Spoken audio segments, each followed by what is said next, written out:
How many remember K-Swiss sneakers? In the sneaker world, brands like Nike, Adidas, and Reebok have long been the titans of the industry. But in the 90s and early 2000s, lingering somewhere in the background, there was another brand that quietly built a separate empire.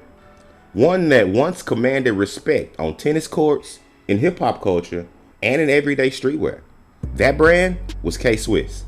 From dominating country club fashion to becoming a staple in the culture, K-Swiss had a legendary rise. And then it had an unexpected fall. But how exactly? What caused the once scrappy underdog with real fight to suddenly roll over and show its proverbial belly? Well, let's find out. I'm Nate the Great from TakeFlight214.com, and this is the rise and fall of K-Swiss, from tennis courts to the sidelines. But before we get started, please take a second to stop and hit that like button for me. Liking and sharing these videos is the best way to support the channel and its growth. I plan on doing 2 videos a week now. Sundays will remain the rise and fall of Streetwear Brands videos, and on Wednesday, I'll either drop a video from the Dark Side series or top 10s or whatever strikes me at the time. So if you're a fan of the channel, then now you'll have twice the fun. But with all that being said, let's dive into the story. The story of K-Swiss begins in 1966, but not in Switzerland like many would assume. Instead, it started in Los Angeles, California. 2 brothers who actually were at least from Switzerland had recently immigrated to the States with a vision to revolutionize the tennis shoe market. Bro, I just noticed, I've never referred to them as tennis shoes, even though that was once a widely accepted term for sneakers. I remember my grandmom used to always call them that. But anyway, Art and Ernie Brunner were avid skiers back home, inspired by the 60s style leather ski boot that they wore. They thought that a similar design would also be great for tennis players. They focused primarily on the cushioning of the soles and creating a firm upper. They knew that they could source leather from back home from a Swiss company that they had made connections with. And by late 1966, the first all-leather tennis shoe was born, the K-Swiss Classic. It's important to note that until that point, all tennis sneakers were made of cloth, a la Chuck Taylor style. And we know now that those are horrible to compete in. The brothers came up with the name by combining their homeland, Swiss, as in Switzerland, with the K, as in California, their new home. But why not C-Swiss? I mean, it makes more sense, right? But I guess that doesn't quite have the same ring to it now, does it? Due to the, at that time, technological innovation, K-Swiss Classics became an instant success after they presented the shoe at Wimbledon. Upscale customers and tennis players took to K-Swiss Classics immediately, causing them to grow in popularity in the United States. Throughout the 70s and 80s, K-Swiss became a staple in tennis. The brand was associated with prestige, durability, and clean classic style. You weren't just buying a sneaker, you were making a statement. The company's all-white leather design became a go-to for both performance and luxury, helping it establish itself as one of the premier tennis sneaker brands. But as K-Swiss continued to dominate in tennis, another market was emerging, one that would take the brand in a whole new direction. In the mid-80s, Stephen Nichols became interested in K-Swiss and wanted to buy them out. At the time, he was the president of Streetwear Corp and attempted to convince them to buy K-Swiss. But they refused and he resigned, deciding that he would try to buy them himself with the help of his financial backers. After his resignation, he managed to raise $116 million and bought K-Swiss in 1987, becoming CEO. He then aimed to broaden the target market while maintaining its country club appeal. By the early 90s, the tennis market was no longer enough. Sneaker culture was exploding thanks to basketball, hip-hop, and streetwear. While brands like Nike and Adidas were taking over street culture, K-Swiss found an unexpected following, particularly on the West Coast hip-hop scene.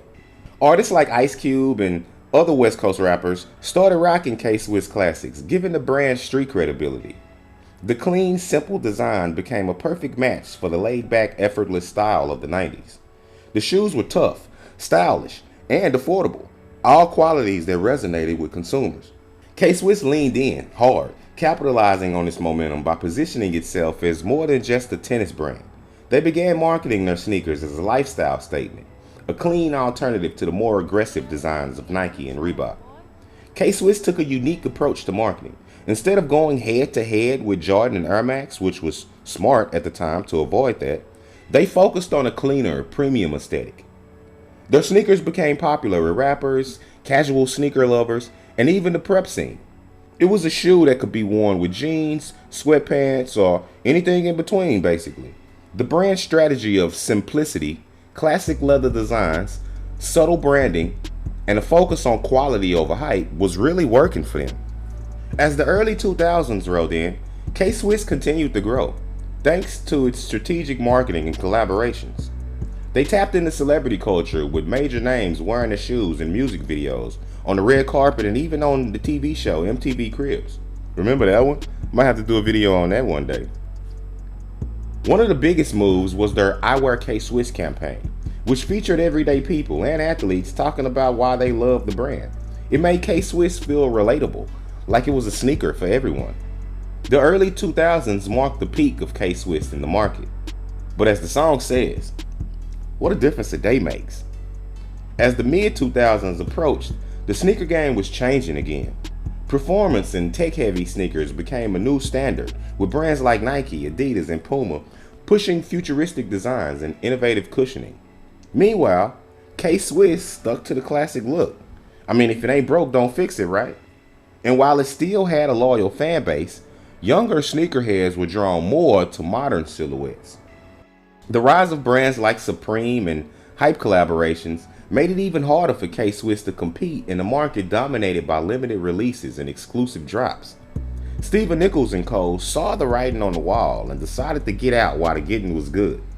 And in 2013, they sold to Korean firm Elan World Limited for $170 million, who held it for a few years before selling it again to a Chinese sportswear company, Xtep International Holdings, for $260 million. So they basically flipped their money, who wound up selling it yet again to KP Global for $151 million. After passing through so many hands, the brand seemed more like a hot potato than the once lauded sneaker company that it was. Today, K-Swiss is still around, although it's no longer the dominant force that it once was. The brand has pivoted back to its tennis roots while occasionally dropping lifestyle sneakers. They've even dabbled in the esports, signing sponsorship deals with professional gaming teams. Although K-Swiss has since fallen from its pedestal that it once was perched on, it remains a source of nostalgia for tons of sneaker fans, remembering the good old days.